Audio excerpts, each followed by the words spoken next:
An easy video today, folks. It's landed on me lap, prompted by the headline, the ridiculous headline, football agents are braced for losing fortunes in fees due to the coronavirus. Join me, if you will, a big collective, the poor loves. I mean, our sympathy should stretch further. What about the poor burglars? Everybody's at home. They can't even nick stuff out your house at the moment. Maybe we should have a whip round for the bank robbers because all the banks are closed. Oh, I mean, I don't know how much sympathy we're meant to give for these. And this story came out at exactly the same time that the FA chief executive was warning that up to half of the clubs could go to the wall. Could literally not be in existence. Half of our beloved football clubs. But don't worry about that. There's all these agents worth tens of millions. Might not be able to make any money at the moment. Anyway, look, we're going to get into that in a second. That's what this video is about. Before we do that, talking about money, I'm going to point you towards, if I may, our Patreon page, where you can support us at Hammers Chat. We're going to carry on bringing you loads and loads of videos for free, as we do anyway. If you want to support us and get some extra content, the link is in the description below. We've got 3 tiers. We got $3.50. I don't know why it's in dollars. I think it's in dollars because it's an American site, Patreon. We've got $3.50 a month, $7 a month, $14 a month. What $3.50 equates to in English money and pound sterling, I don't know. Probably about a toilet roll at the moment. But as I say, if you do want to support us, it's very much appreciated. Get some extra content, get some discounts off, get some prizes, that sort of thing. And Gio's even started doing patron quizzes as well. And all other stuff besides. But anyway, back to the subject at hand, which is the football agents. Now, we've had a pop at the, excuse me, we're a bit hoarse then. Is anybody else, every time you have a sneeze, does everyone else think you're getting the plague? I do. It's all a bit weird at the moment, isn't it, really? Anyway, back to the subject at hand. The football agents. We've had a go at the players. We have. I have, anyway. I say we. It's me, really. I've had a go at the football ownership, particularly Daniel Levy, Mike Ashley. At the television companies, at the Premier League. And the agents have sort of slipped under the radar. And I've had a little look at it. For once, I've done my research. Do you know, well, I'm going to tell you, I'll say, do you know, like a rhetorical question, how much the Premier League paid agents last season in fees? The answer, I'm not going to wait for you because I can't hear you. The answer is £260 million.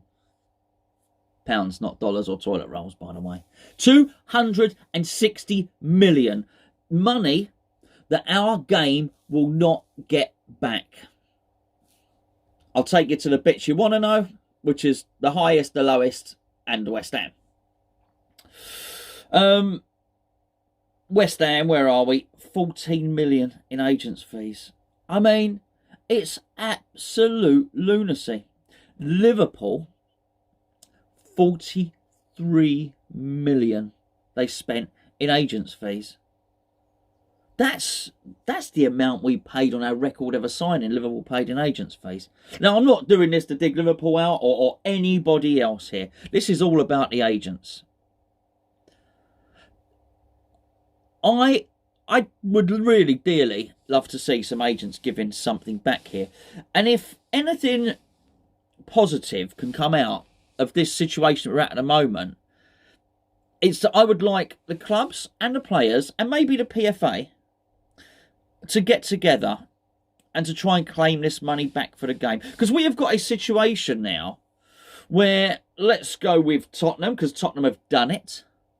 And we know that Newcastle have done it. And when I say done it, they have furloughed their staff. Their lowest paid members of staff, they're asking the government to pay their lowest paid members of staff. Yet Tottenham can pay £11 million in agents' fees last season. Newcastle, if I look down the list, 8 million in agents' fees last season. Now, obviously, there's some discrepancy between who pays what to agents. Clearly, I said West Ham was 14 million. it goes without saying that had they have kept that £8 million back, Newcastle, they could probably have paid their staff. Now, obviously, you can't, we're retrospectively looking at this, you can't go back in time. But what I'm saying is, at a time when football's struggling, and there's got to be agents' fees outstanding, I would suggest that payments to that lecherous mob should probably be the first things to go. Let me take you to the other article now, which is what I was talking about. And it is from Football Association Chairman Greg Clark. So this is the chairman of the Football Association. This is not some geezer who shouldn't have an opinion. He says, the danger of losing clubs and leagues amid the economic challenges is beyond our wildest imagination and a reality. It's a reality that we could be losing clubs and leagues. Let's get back to that in just a second. What else does he say? He says many communities could lose the clubs at the heart with little chance of resurrection. These words are important. These are strong words. In the face of this unprecedented adversity, all the stakeholders within the game, from players, fans, clubs, owners and administrators, need to step up and share the pain to keep the game alive. It's time for stakeholders to agree a common cause to save our game, to contribute. Football is a team game, and now's the time for teamwork. Well, I make him absolutely right.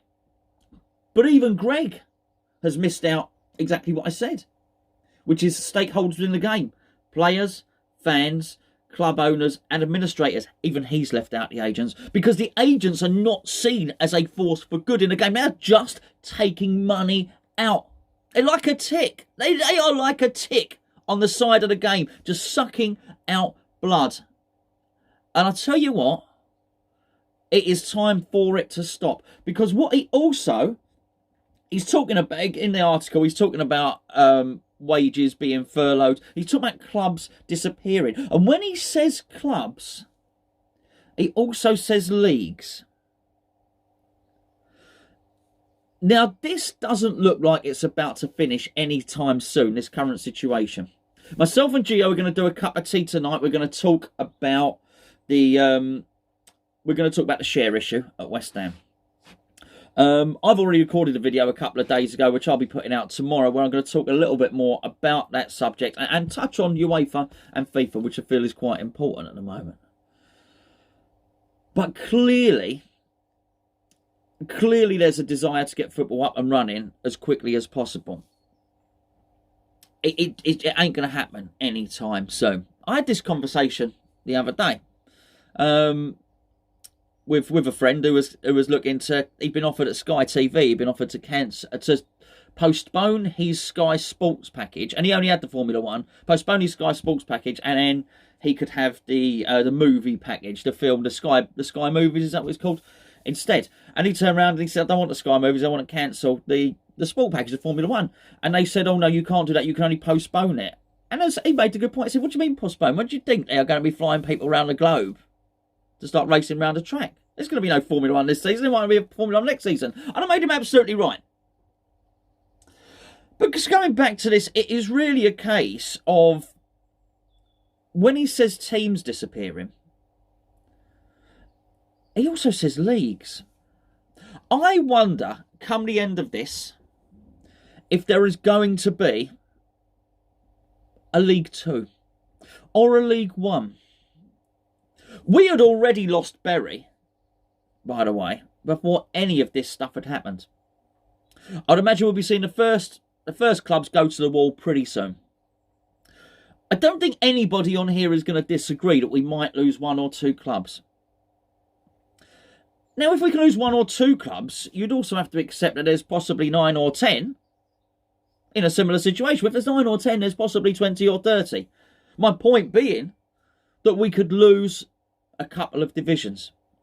Can you imagine? I mean, Bury fans will know this because they've lost their club. It's bad enough at the moment when everything's going on. And as West Ham fans, we're thinking, well, when will it get back? And I'll do a little video about who we might sign. And, we keep everybody busy and we try and do what we can. Do I think we're signing anybody next week? No. But what about if there actually is no prospect for football?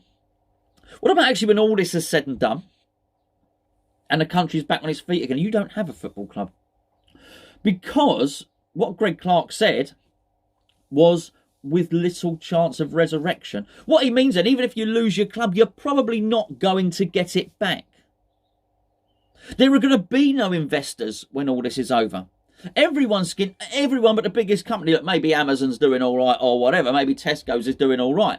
But all but the biggest companies are struggling. There's not going to be a load of money available for people to go and buy football clubs.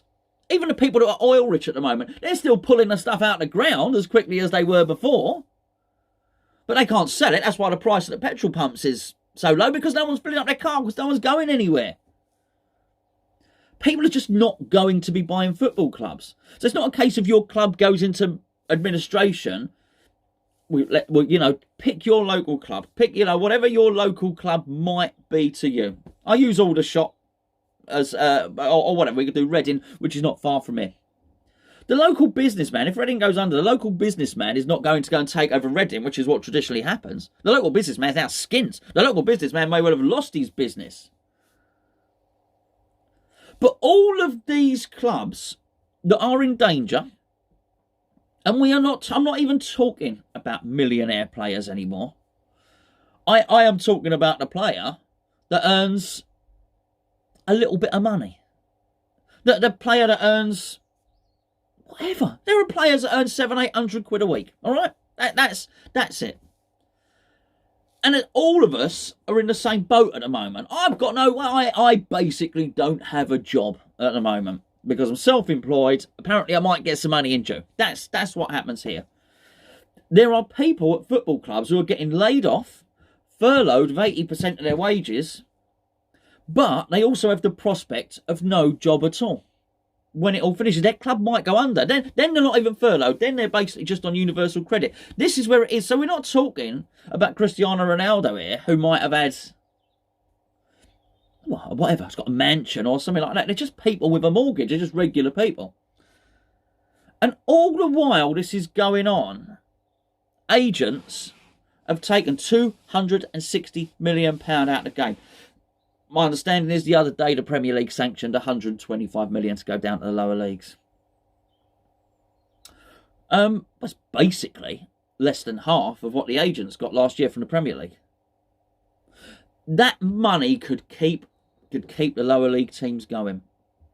Because it ain't all about the top division. It ain't all about that. It's about grassroots football. At the smallest level, at the lowest level, the grassroots will carry on. My son, my daughter, they both play for the local team. It's run by volunteers, great people, really great people. They do training twice a week. They get up whether it's raining, whether it's snowing, whatever, and they take the kids and they put on the leagues. The administrators do it. Everybody does it for not a penny. They do it for the love of the game. Those people will always exist. But actually, the professional game at the lowest levels does need money, does need an income. And those, just going by what the FA chairman has said, is FA chairman, isn't it? Just going by what the FA chairman has said, those clubs are at risk. We're going to see them go very, very soon. Which makes the headline, football agents are braced for losing fortunes in fees due to coronavirus, one of the crudest things in the context of the game of football that I've seen since this whole shambles started.